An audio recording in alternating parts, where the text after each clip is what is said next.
Seus lindos e suas lindas, tudo bom? O vídeo de hoje ele é um vídeo feito super às pressas. Eu tô gravando hoje na quarta-feira pra lançar ele amanhã, na quinta. Mas é um vídeo de extrema importância. O que acontece? A gente tá nesse período aí de Covid-19, de quarentena, de um monte de dúvidas, uma porrada de informação que chega na gente. A gente não sabe o que é fake news, o que é tentativa de ajudar, mas não ajuda, o que é verdade, o que não é. Então eu resolvi fazer um vídeo relacionado a algumas dúvidas do Covid-19, mas óbvio que não vou ser eu que vou responder. Vai ser a linda da minha infectologista, a doutora Natasha. Ela se dispôs a passar um tempinho aqui comigo online e responder algumas das dúvidas que vocês me mandaram. Vamos ver? Então essa é a Natasha, minha infectologista. Olá, pessoal. Boa tarde. Minha linda, a primeira coisa que eu queria te perguntar é, antes da gente começar com as perguntas de verdade que mandaram, eu queria saber como que estão as coisas pra vocês, profissionais da saúde, porque eu sei que tá uma loucura, mas o que tá rolando? Assim, o que a gente tem visto nessa última semana, principalmente que se passou, que era o que já esperava mesmo, foi um aumento do número de casos, né? Então, a curva ela ainda está em ascensão. A gente acredita que tende a piorar um pouquinho nas próximas semanas. Mas, assim, o número de casos já é grande, algumas pessoas com complicações. Claro que ainda não é a maioria, então a maioria está evoluindo bem, está curando, tendo alta do hospital. Muitos estão tratando em casa, então a gente não está internando todo mundo, né? Tem alguns critérios para isso, que tem que ser bem avaliados. Mas assim, tá crescendo. Isso é um fato e a gente tem que encarar isso como nossa realidade agora. Bom, então eu tenho algumas perguntas separadas que me mandaram e aí você responde, enfim, né? É completamente a sua área. Eu nunca na vida teria capacidade de fazer esse vídeo sem você. A primeira pergunta é: vacina contra a gripe, soro positivo pode tomar? E se sim, quando? Tá, isso nem está relacionado muito a coronavírus, mas de um modo geral, né? Todo paciente que tiver uma imunidade boa, então que a gente considera um CD4 maior que 200, deve tomar a vacina e ela não deve ser adiada por conta do coronavírus, isso que é o importante. A orientação é manter a vacinação agora, né? Nas próximas semanas já entram aí os grupos de risco, inclusive os HIVs, os portadores de HIV, né? Tem que ser tomado se a sua imunidade estiver boa, lembrando sempre desse fator, sempre consultar o seu infectologista, mas um ponto de corte que a gente usa é essa média, um CD4 acima de 200, está liberado para vacinas que são de vírus atenuado, dentre elas aí entra a vacina da influenza. Então sim, tem que ser tomada neste momento. Pessoa com HIV tem que ter mais cuidados com o Covid-19? Entra mais ou menos nessa mesma faixa. As pessoas que são portadoras do vírus e têm uma boa adesão ao tratamento, tomam um remédio certinho, não tem nenhuma complicação e não tem nenhum outro fator de risco, asma, diabetes e pressão alta, elas não têm nenhum cuidado extra além. Entra todos os cuidados básicos que todo mundo tem que tomar agora. Então a gente está focando muito na higiene, né? Principalmente aí higiene das mãos, lavar as mãos o tanto que for necessário, não tem um número ideal, toda vez que precisar tá lavando. Evitar aglomerações de pessoas nesse momento, lugares fechados, onde vai ter muita gente, para não ter contato com gotículas, né? Porque as pessoas acabam transmitindo, falando, tossindo, então não é só pelo contato direto, né? Então tá no ar. Então, as pessoas evitar essas aglomerações. No momento, o isolamento social é super importante. Tem que ficar dentro de casa o máximo que conseguir. Claro que a gente sabe que tem algumas pessoas que no momento não é possível, né? Ainda tem alguns trabalhos que são essenciais, eles não podem sair de casa, mas quem puder realmente ficar, a gente está vendo que essas medidas estão fazendo a diferença. Né? Por mais que a gente esteja com um aumento agora do número de casos, a curva está crescendo de uma forma um pouquinho mais devagar. Essas medidas a gente está vendo que funcionam, então é para manter o tempo que for necessário. Dúvida comum: se a pessoa tem histórico psicológico e começa a ter falta de ar, ela deve ir ao posto de saúde? Pergunta difícil essa, né? Tem que ser muito avaliado caso a caso. Tem pessoas que nos quadros gerais de ansiedade, síndrome do pânico, já tem um componente pulmonar, no caso, a falta de ar, né? Então, se ela já tem e está dentro do padrão normal dela, dos quadros de ansiedade, não, aí ela não deve procurar. Mas se estiver evoluindo fora do seu padrão, que não está o habitual, ou a pessoa nunca teve e passou a desenvolver, aí sim deve ser avaliado, né? A falta de ar sempre é uma coisa que tem que ser muito bem avaliada e, se possível, por um médico, né? Então, tá fora do habitual, isso vale também para os asmáticos, né? Então, se a pessoa que é asmática aumenta o número de necessidade da bombinha, por exemplo, que tá fora do habitual, normalmente ela usa uma, ela passou a usar 3, 4, 5 vezes por dia, então tá fora do padrão. Tudo que for fora do seu padrão, sim, tem que ser avaliado. E quem nunca teve, a partir do momento que tiver, também precisa avaliar direitinho. Algumas pessoas são mesmo assintomáticas, crianças principalmente. Na minha família temos um comércio e não podemos parar. Temos 2 crianças em casa e a minha mãe apresentou alguns sintomas. Meu irmão quer ir para a casa da avó, mas estamos inseguros, pois se as crianças são mesmo assintomáticas, é um perigo.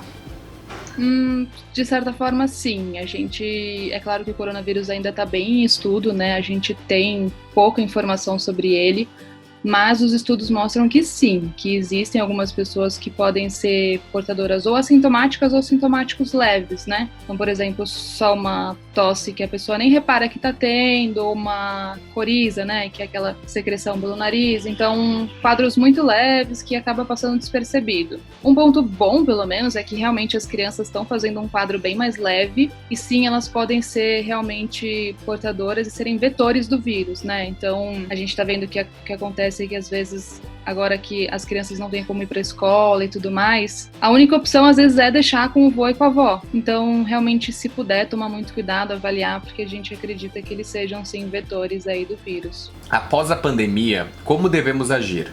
E quanto tempo tem os sintomas? Quantos dias as pessoas com positivo de Covid-19 ela transmite a outra?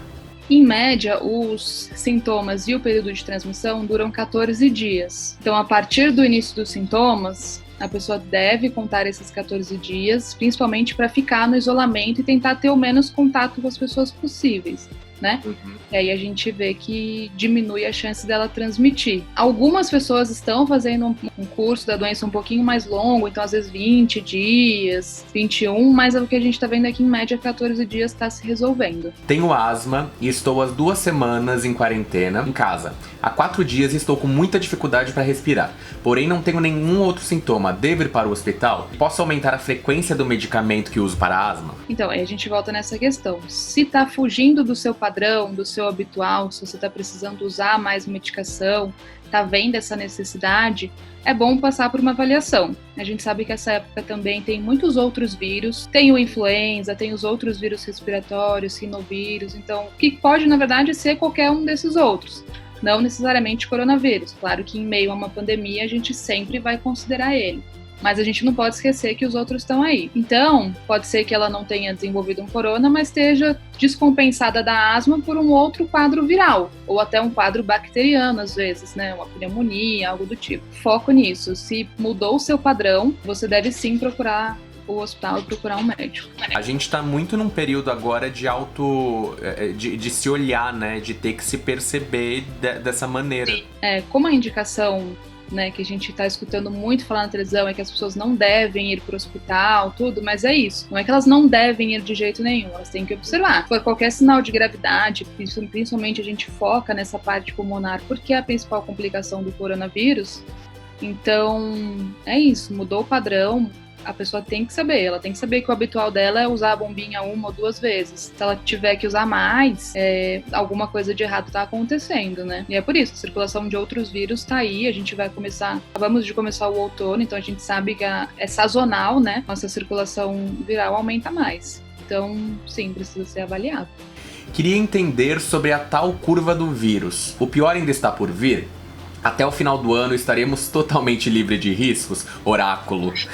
Queria dar essa certeza, viu, pra ela, mas infelizmente a gente não tem como prever exatamente como vai ser o final, o desfecho, né, disso tudo. Claro que a gente sabe que a gente não vai conseguir zerar a doença de forma alguma, mas que pelo menos a incidência dela caia bastante, né, e a gente deixe de ter essa grande incidência de casos novos ao mesmo tempo, né, que é isso que a gente tá tentando evitar agora. O menos de gente possível ficar doente ao mesmo tempo para que o sistema de saúde não entre em colapso, né? Para que a gente consiga atender todo mundo e quem precisa de UTI que tenha leito, quem precisa de respirador que consiga um. Então, assim, o que a gente não quer é que muitas pessoas fiquem doentes ao mesmo tempo. Esse é o foco do isolamento agora. Agora é uma tendência de aumento mesmo, até porque os diagnósticos estão sendo feitos agora, né?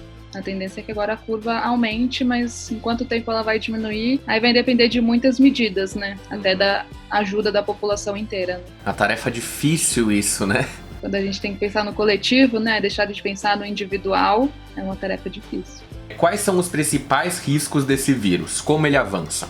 Bom, a principal complicação, sem dúvida, é a parte pulmonar mesmo, né? Essa pneumonia viral, que a gente está vendo bastante e que acaba fazendo com que o paciente tenha uma grave dificuldade para respirar e acabe precisando de ajuda com aparelhos mecânicos, né, como o ventilador. Então, sem dúvida, a principal complicação é a parte pulmonar. Tem bastante paciente evoluindo com problemas renais, outras complicações, mas o foco agora realmente é o pulmão. Quanto tempo ainda temos de quarentena? Pelo que vemos, serão uns 7 meses ainda de infecção? Tá bem difícil. Mas, assim, a previsão é que ainda essa quarentena se estenda mais um pouco, né? A gente não tem definição. A China, por exemplo, diz que para eles vai até agosto, então a gente não sabe como que vai ser aqui realmente, né? A gente tem que ver primeiro os resultados do isolamento, da quarentena, para ver o que vai precisar ser feito, né? As novas medidas ao longo do tempo. É uma doença nova que a gente não sabe como lidar ainda muito bem, então a gente vai ter que ir vendo semana a semana. A gente não tá conseguindo trabalhar com períodos muito mais para frente, né? Uma coisa que eu tinha visto, que eu queria até confirmar com você, era justamente isso. Quando a doença chegar no que seria o seu ápice, aí talvez, e mesmo assim não dá pra ter certeza, de algo mais aproximado pro futuro. Mas até lá a gente não tem como dar previsão de tempo, né? A gente não tem mesmo, assim, não tem como pensar em meses agora, a gente pensa dia a dia, no máximo semana a semana. Minha lindeza, muito, muito, muito obrigado. Eu sei que as coisas aí estão super corridas, desde quando a gente começou a se falar no começo de tudo, você falou que, né, deve estar uma correria sem fim aí. Obrigado mesmo por ter eu imagino. Obrigado mesmo por ter tirado um tempinho do seu dia pra responder. E eu quero saber se você tem aí alguma última coisa, algum último pedido pra essa população. Eu acho que é o pedido que a gente, né, que mais se fala. Realmente se cuidem, fiquem em isolamento. Todo mundo que for possível, é claro, a gente sabe que tem as exceções. Mas é isso que vai fazer a diferença nesse momento. É as pessoas ficarem em casa pra gente tentar contaminar o menos de pessoas possíveis. Foquem na higiene das mãos, lavagem das mãos toda hora. Pessoas que costumam ir no mercado, tem muita controvérsia entre a questão de lavar embalagens ou não lavar, né? Tem muitas pessoas que defendem, tem outras que discordam. Mas assim, façam por vocês e pelos outros. Então, o que for possível aí pra gente, nessa hora que a gente vai precisar mesmo é de união de todos, da compreensão. Às vezes as pessoas acabam que não entendem, mas são medidas que precisam ser feitas. E isolamento, a gente sabe que é difícil ficar longe dos amigos, da família, do trabalho, mas é crucial agora para mais para frente todo mundo poder aproveitar, né? E querendo ou não, a gente tá num período extremamente privilegiado que a gente tem a internet, né? Exato. Dá pra matar a saudade de várias formas e trabalhar de várias formas, né? Tá certo, então? Espero que tenha ajudado. Claro, eu vou correr, porque esse vídeo sai amanhã. Eu vou correr com ele e vou fazer ele pra sair amanhã. Um beijo, pessoal. Se cuidem. Beijo enorme pra você. Beijão.